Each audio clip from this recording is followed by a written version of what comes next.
Hello everyone, welcome to study time with new informative video. UPPSC का जो विस्तृत notification है, कंप्लीट नोटिफिकेशन है, वो जारी कर दिया गया है।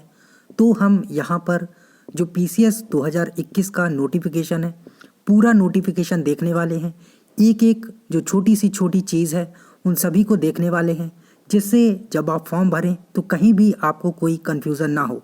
और फिर भी अगर आपका कोई डाउट रह जाता है तो आप कमेंट सेक्शन के माध्यम से ज़रूर पूछ लें।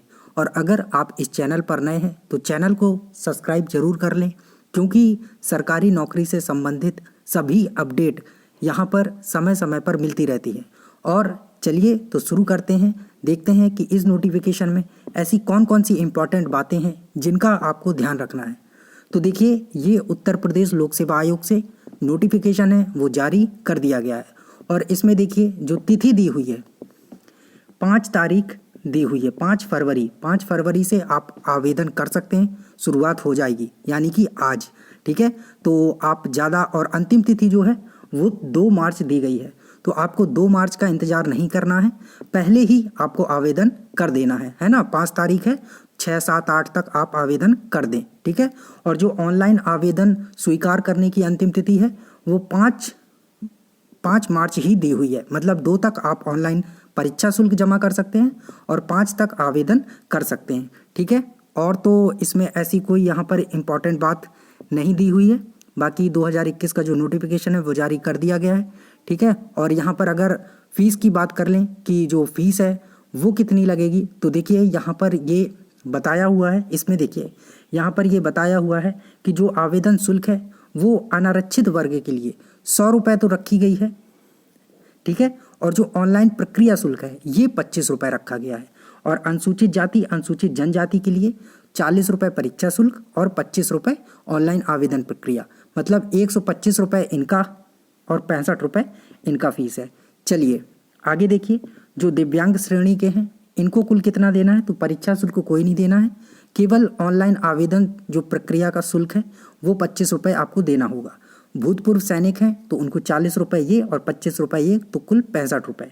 आगे देखिए कि ऐसे अभ्यर्थी जो उत्तर प्रदेश लोक सेवा आयोग से है ना प्रतिवृत्त किए गए हैं, ठीक है, तो उनकी मतलब उनको क्या कर दिया, डिबार कर दिया है। तो जब तक उनकी अवधि समाप्त नहीं हो जाएगी तब तक ये फॉर्म नहीं भर सकते हैं, ठीक है। आगे देखिए यहाँ पर दिया गया है कि सबमिट किए गए आवेदन में संशोधन, अगर सबमिट कर दिया है आपने आवेदन और कुछ गलतियाँ कर दी हैं तो ये सारी चीज़ें यहाँ पर दी गई हैं, आप इनको देख सकते हैं। रिक्तियों की संख्या जो है वो यहाँ पर देखिए सीधा सीधा बताया है कि 400 पद यहाँ पर आए हुए हैं, ठीक है। 400 पद आए हुए हैं।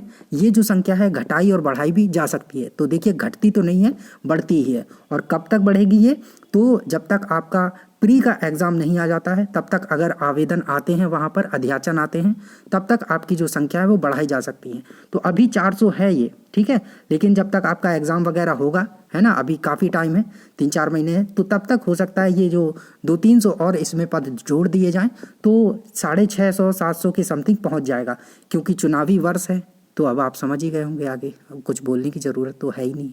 चलिए आगे देखिए, आगे इसमें पद नाम दिया गया है और ये सारा वेतन ग्रेड पे ये सारी चीज़ें दी गई हैं, ठीक है।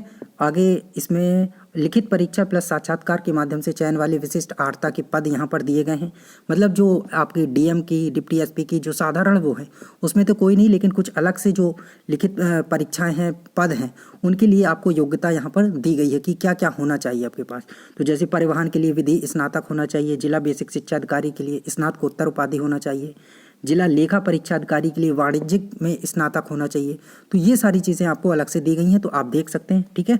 एक एक अगर मैं सभी का बताऊंगा तो काफ़ी लंबा हो जाएगा वीडियो, इसलिए आप इनको पॉज करके वीडियो को पढ़ लें कि किसमें क्या चाहिए, ठीक है। सबके लिए अलग अलग यहाँ पर दिया गया है। ये सभी के लिए ये सारी डिग्रियाँ, अभिहित अधिकारी, खाद्य सुरक्षा अधिकारी, उसके लिए ये सारी डिग्रियाँ यहाँ पर दी गई हैं, ठीक है। तो इनको आप अच्छे से देख लें कि जिला, जैसे कि ये 12 नंबर में जो दिया गया है गन्ना अधिकारी के लिए, ठीक है, उत्तर प्रदेश कृषि सेवा समूह खा की जो भर्ती है विकास शाखा, तो इसमें कृषि में आपके पास स्नातक होगा तभी आप इसके लिए वो हो पाएंगे, एलिजिबल हो पाएंगे, ठीक है।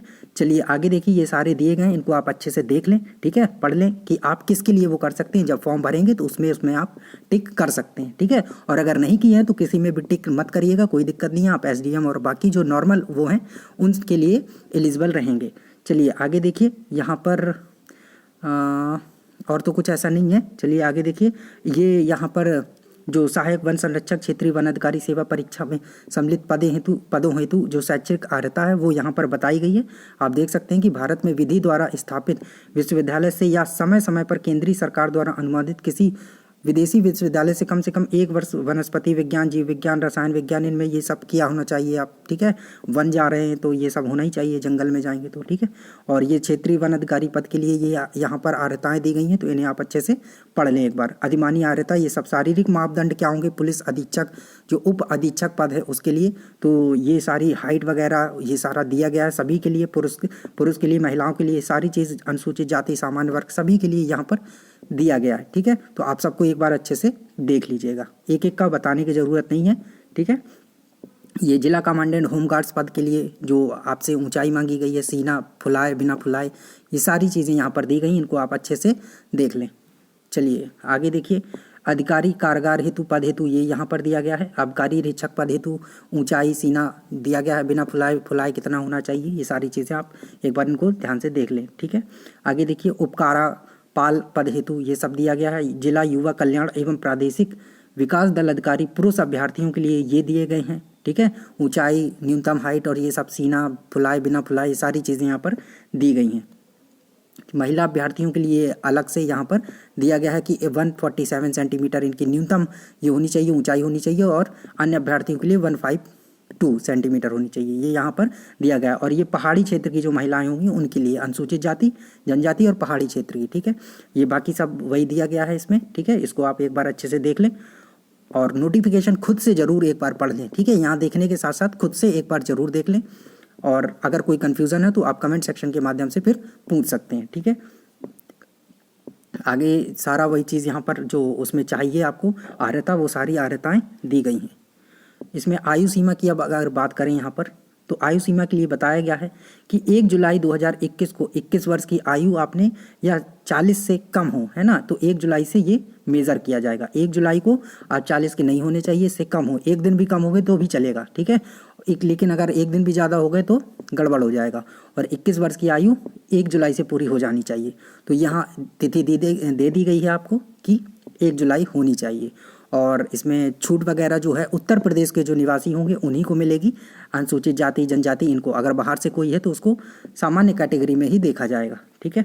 आगे अभ्यर्थियों के लिए महत्वपूर्ण जो अनुदेश है, इसमें जो इम्पॉर्टेंट चीज़ है वो ये है कि जो हाई स्कूल या समकक्ष उत्तीर्ण परीक्षा की अंकित जन्म तिथि है वही मान्य होगी। मतलब अगर आपकी हाई स्कूल में गलत है तो उसको सही करवा लीजिए, वही मान्य होगी और किसी की मान्य नहीं की जाएगी, ठीक है। आगे चलिए, आगे इसमें सारी चीज़ें आप देख सकते हैं। यहाँ पर ये जो 16 नंबर पॉइंट है इसमें बताया हो कि ऐसे अभ्यर्थी 15 नंबर पॉइंट है, बताया कि याचिका नंबर जो है ये 165/2005 संजय सिंह बनाम उत्तर प्रदेश लोक सेवा आयोग में, अन्य में माध्यमिक उच्च न्यायालय द्वारा, जो माननीय उच्च न्यायालय द्वारा दिए गए निर्णय के आदेश के क्रम में जो स्केलिंग है की व्यवस्था लागू रहेगी। लेकिन आपको पता है जनाब ने हटा दी है, लेकिन इन्होंने बोला हुआ कि हम समय समय पर उसको एनालाइज करेंगे, हमें करना है या नहीं करना है, तो वो उन पर है। तो ये जनाब खुद देख लेंगे कि उन्हें करना है या नहीं करना है, लेकिन नोटिफिकेशन में दिया कि लागू रहेगी, ठीक है। आगे देखिए, आगे इसमें बताया हुआ है कि प्रत्येक प्रश्न के 4 विकल्प वैकल्पिक है, तो जो माइनस मार्किंग है वो 1/3 की यहाँ पर रहने वाली है। इसका ध्यान दे दीजिएगा, बहुत से बच्चे कंफ्यूज रहते हैं कि माइनस मार्किंग होगी या नहीं होगी, तो 1/3 की माइनस मार्किंग होने वाली है, ठीक है। इस बात का ज़रूर ध्यान दें। आगे चलिए, यहाँ और कुछ ऐसा इंपॉर्टेंट नहीं है। आगे देखिए, परीक्षा की योजना बताई हुई है। आपको पता है इसमें प्री होगा, मेंस होगा। तो जो प्रारंभिक परीक्षा है वस्तुनिष्ठ प्रकार की होगी, बहुवैकल्पिक प्रकार की होगी। मुख्य परीक्षा जो होती है परंपरागत प्रकार की होती है, मतलब लिखित होती है ना, फिर इंटरव्यू होता है। तो देखिए, प्रारंभिक परीक्षा में आपसे क्या पूछा जाएगा, तो जो प्री होगा उसमें 2 पेपर होते हैं, आपको पता है। तो जो पहला प्रश्न पत्र होगा 200 अंकों का होगा इसमें, ठीक है। 150 क्वेश्चन रहेंगे आपके, ठीक है। 150 व 100 प्रश्न होंगे, दूसरे वाले में 100 होंगे, पहले वाले में 150 होंगे, और दोनों 200 नंबर की होगी। ये भी ध्यान रखिएगा। पहला पेपर होगा 9:30 से 11:30, दूसरा पेपर होगा 2:30 से 4:30। 2 घंटे का इसमें भी टाइम और 2 घंटे का इसमें भी टाइम मिलेगा आपको, 2 घंटे का टाइम मिलेगा, ठीक है। 33% निगेटिव मार्किंग जो अंक प्राप्त किया जाना है वो अनिवार्य है। मतलब पहले प्रश्न पत्र जो होता है 150 प्रश्न जिसमें आएंगे, 200 नंबर का होगा, उसी से आपकी कट ऑफ तैयार होती है। दूसरा जो प्रश्न पत्र होगा वो केवल आपको क्या करना है, क्वालिफाई करना है, ठीक है, क्वालिफाइंग नेचर का होता है, जिसमें आपको सिर्फ 33% नंबर चाहिए, ठीक है, और वो उससे कट ऑफ में कोई फ़र्क नहीं पड़ता है, केवल पास होना चाहिए, ठीक है। अगर आप 33% से कम लाएंगे तो फेल माने जाएंगे। पहला जो प्रश्न पत्र है उसको चेक ही नहीं किया जाएगा, मतलब देखा ही नहीं जाएगा, भले ही आपने उसमें टॉप कर दिया हो, ठीक है। तो दूसरे में केवल आपको पास रहना होगा, ठीक है। आगे देखिए, ये यहाँ पर बताया गया है कि जो मेंस होगा वो कैसे होगा, ये प्रश्न पत्र सारे दिए गए, ठीक है। कितना टाइम होगा, वैकल्पिक विषय दिए गए मेंस के लिए, तो इनमें से आप किसी को भी चुन सकते हैं अपने वैकल्पिक विषय के रूप में, ठीक है। जो भी जिनमें से आप अच्छे हों, जिसमें आप अच्छे से पढ़ते हों, अच्छी नॉलेज हो आपको, जिसमें भी हो, संस्कृत साहित्य, हिंदी साहित्य, जो भी हो आपका, ठीक है, पशुपालन, पशु चिकित्सा, गणित, भूगोल, अर्थशास्त्र, समाजशास्त्र, जो भी हो आपका अच्छा, ठीक है, वो यहाँ पर आप कर सकते हैं, देख सकते हैं, चुन सकते हैं, ठीक है। आगे देखिए, आगे प्रश्न पत्र ये अध्ययन दिया गया क्या क्या जो आपका सिलेबस है प्री में वो क्या पूछा जाता है, ठीक है। तो इसमें देखिए राष्ट्रीय अंतर्राष्ट्रीय महत्व की सामयिक घटनाएं पूछी जाती हैं, भारत का इतिहास, भारतीय राष्ट्रीय आंदोलन क्या हुए, भारत एवं विश्व का भूगोल, भारत एवं विश्व का भौतिक, सामाजिक, आर्थिक, भूगोल, सारी चीज़ें, भारतीय राजनीति एवं शासन, संविधान, राजनीतिक व्यवस्था, पंचायती राज, लोक नीति, आधिकारिक मुद्दे, है ना, ये सारी चीज़ें, आर्थिक एवं सामाजिक विकास, सतत विकास, है ना, गरीबी, अंतर्निवेश, जनसंख्या, सामाजिक क्षेत्र के इनिशिएटिव आदि, ये सारी चीज़ें पूछी जाती हैं, आप सिलेबस देख सकते हैं, ठीक है। राष्ट्रीय एवं अंतर्राष्ट्रीय महत्व की सामयिक घटनाएं, ये सब पूछा जाता है इसमें, ये यहाँ कंप्लीट सिलेबस दिया गया है, इसको आप एक बार अच्छे से देख लें। चलिए आगे देखिए, ये सारा सिलेबस दिया हुआ है। फिर प्रश्न पत्र जो 2 है दूसरा होगा, इसका यहाँ पर सिलेबस आपको दिया गया है, और इसमें देखिए क्या होता है, कंप्रीहेंशन पूछा जाएगा, ये सारी चीज़ें पूछी जाएंगी, तार्किक रीजनिंग वगैरह होगा, निर्णय क्षमता, ये सारी चीज़ें, सामान्य बौद्धिक क्षमता, है ना, हिंदी, अंग्रेजी, सब कुछ पूछा जाता है इसमें। अंक गणित मतलब मैथ्स के भी कुछ क्वेश्चन रहते हैं, जिसमें से औसत, अनुपात, इन सब चीज़ों से पूछे जाते हैं, ये चैप्टर दिए गए हैं, ठीक है। लाभ हानि, साधारण ब्याज, चक्रवृद्धि ब्याज, काम तथा समय, चाल, समय, दूरी, ये सारी चीज़ें, बीज गणित के भी कुछ क्वेश्चन होते हैं, 2-4 क्वेश्चन, तो ये भी पूछे जाते हैं, रेखा गणित से भी आपका रहेगा, ठीक है। बाकी ऐसा नहीं है कि इसमें आपको टॉप करना है, इसमें सिर्फ आपको क्या करना है, 33% मार्क्स चाहिए, 200 में से 66 क्वेश्चन आपके सही होने चाहिए, है ना, तो आप क्वालिफाई कर जाएंगे। बाकी मेरिट आपकी फर्स्ट पेपर से ही तैयार होती है, जो 200 नंबर का होगा, जिसमें 150 क्वेश्चन रहेंगे, ठीक है। आगे ये सारा सिलेबस दिया हुआ है, इंग्लिश में से क्या पूछा जाएगा, कंप्रीहेंशन वगैरह, एक्टिव पैसिव, ये सारे पूछे जाते हैं, पार्ट्स ऑफ स्पीच, हिंदी में ये सब पूछा जाएगा, है ना, इनमें से कुछ भी क्वेश्चन मतलब बन सकते हैं, ये सारी क्रियाएं, सारा चीज़ दिया हुआ है।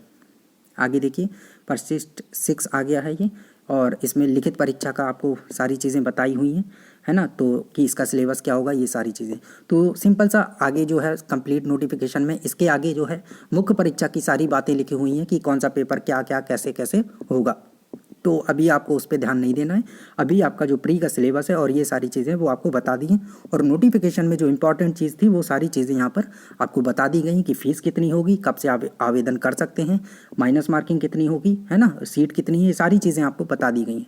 और अगर अभी भी आपका कोई कन्फ्यूज़न है, कोई क्वेरी है, तो कमेंट सेक्शन के माध्यम से पूछ सकते हैं। सो थैंक यू, मिलते हैं नई इन्फॉर्मेटिव वीडियो के साथ, और अगर आप इस चैनल पर नए हैं तो चैनल को सब्सक्राइब जरूर कर लें। Thank you.